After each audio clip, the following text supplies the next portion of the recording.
किस तरह देख रहे हैं अनंत सिंह की जिस तरह से गिरफ्तारी हुई है, कितना सही है? क्या किस सबूत के आधार पर, किस आधार पर उनकी गिरफ्तारी हुई? जी, अभी उनकी जो गिरफ्तारी हुई है बस एफआईआर में जो एलिगेशन लगाए गए हैं उसी आधार पे हुई है। वहाँ पे कोई ऐसा सबूत नहीं पाया गया और मुझे जहाँ तक लग रहा है इस केस में उनको फंसाने की साजिश की जा रही है।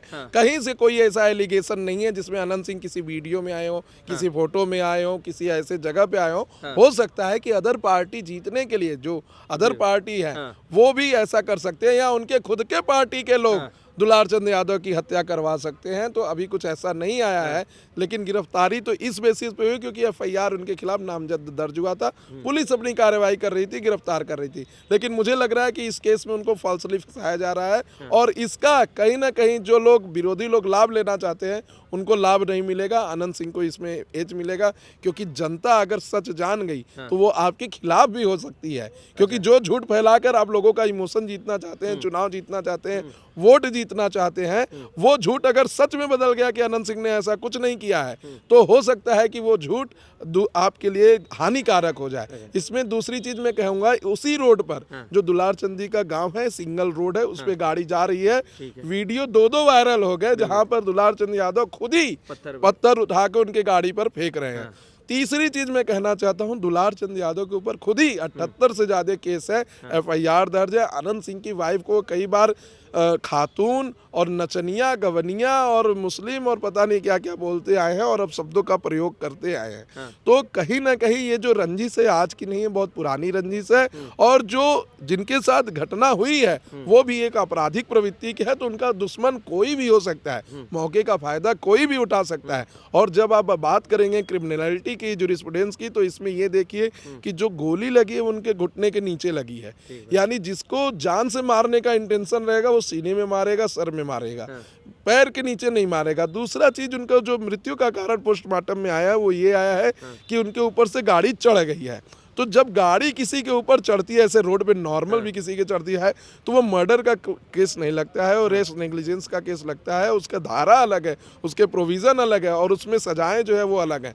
अब किसकी गाड़ी से चढ़े, उस गाड़ी को कौन चला रहा था, क्या जो पैर में गोली मारे हैं वो मृत्यु कारित करने के लिए पर्याप्त है, ये सब पहलू पर जांच होनी चाहिए। और मुझे लगता है कि जनता को जब तक कि कोई ऐसा कंक्रीट एविडेंस ना आ जाए तब तक किसी पर विश्वास नहीं करना चाहिए, क्योंकि चुनाव के समय बहुत बार ऐसा हो सकता है आपके चहेते प्रत्याशी को फंसाने के लिए उस पर दारू पीने का आरोप, लड़कीबाजी का आरोप, हत्या का आरोप, मर्डर का आरोप, ये सब लगाया जा सकता है और वो चुनाव को बदलने के लिए किसी दूसरे कम्युनिटी का, किसी दूसरे जात का वोट पाने के लिए ऐसी साजिशें रची जा सकती हैं।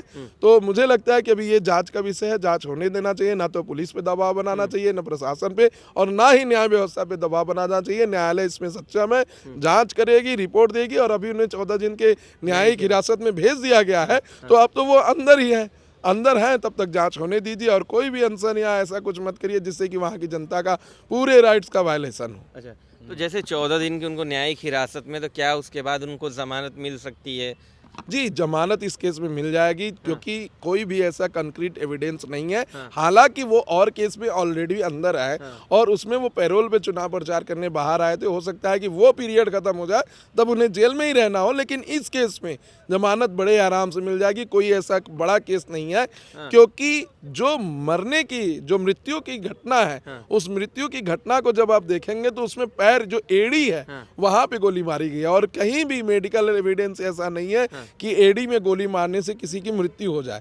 तो अगर 1% अगर मान भी लेते हैं कि अनंत सिंह ने ही गोली मारी होगी और वो गोली जो है पैर के एड़ी में मारी है, तो उससे तो मृत्यु कारित नहीं हो सकता है। फिर देखना होगा पुलिस को, जांच एजेंसी को, कि जो उनके ऊपर गाड़ी चढ़ाया गया है कौन सी गाड़ी थी और उसका ड्राइवर कौन था। तो जो व्यक्ति जो क्राइम किया होगा उसको उसी के लिए लायबल माना जाएगा और एड़ी में चोट लगने से किसी की मृत्यु नहीं होती। ये अटेम्प्ट टू मर्डर हो सकता है, मर्डर नहीं होगा। क्या उनकी गिरफ्तारी इस आधार पर भी हुई है क्योंकि आपराधिक पृष्ठभूमि के हैं वो?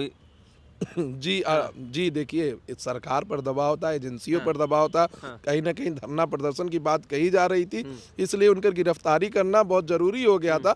और चुनाव के समय में ऐसे शांत पूर्वक माहौल को बनाना भी प्रशासन की जिम्मेदारी हो जाती है। तो उनकी गिरफ्तारी, हालांकि वो अगले वाले दिन सरेंडर करने वाले थे, लेकिन उस रात को ही पुलिस ने उनको उनके घर से उठा लिया और उसके बाद उनको जेल में ले गए। उसके बाद सारी न्यायिक प्रोसीजर को फॉलो करते हुए मजिस्ट्रेट के पास ले गए और मजिस्ट्रेट ने 14 दिन की न्यायिक हिरासत में उनको भेज दिया।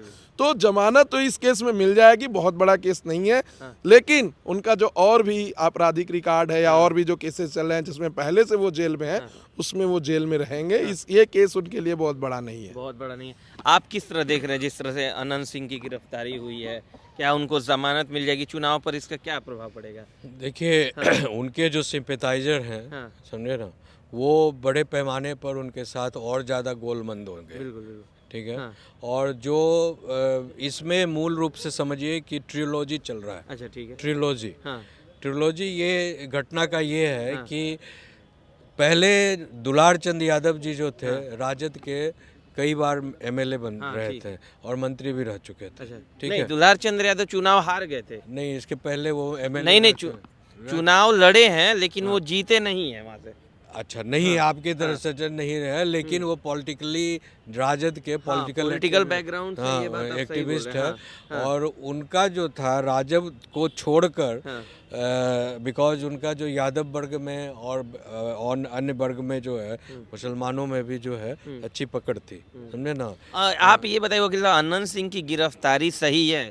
आप वकील हैं, इससे आपसे पूछ रहा हूँ। अरे अनंत सिंह जी की गिरफ्तारी सही क्या, उनको नामजद वो एफआईआर हुआ उनका, तो उनको गिरफ्तारी तो होना ही था। 302 का केस में तो किसको नहीं गिरफ्तार किया जा सकता है। अच्छा तो गिरफ्तार, वो भी इलेक्शन का माहौल है, पेरोल पर वो निकले हुए थे।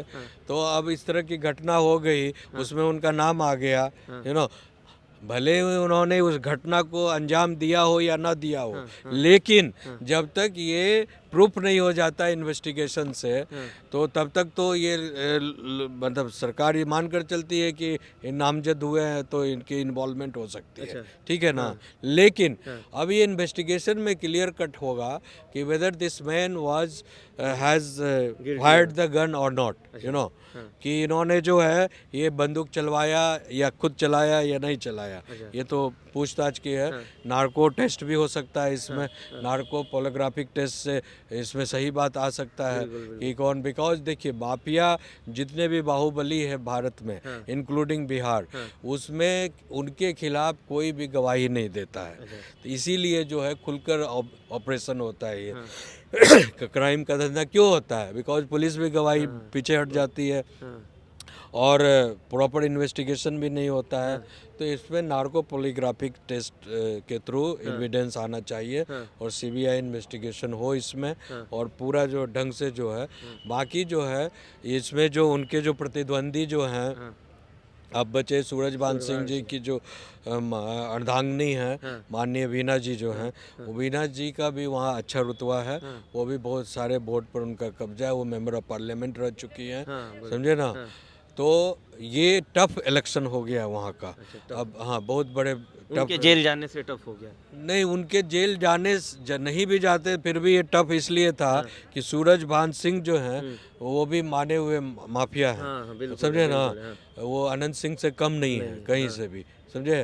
तो अनंत सिंह और उनकी पत्नी खुद पहले मेंबर ऑफ पार्लियामेंट रह चुकी है।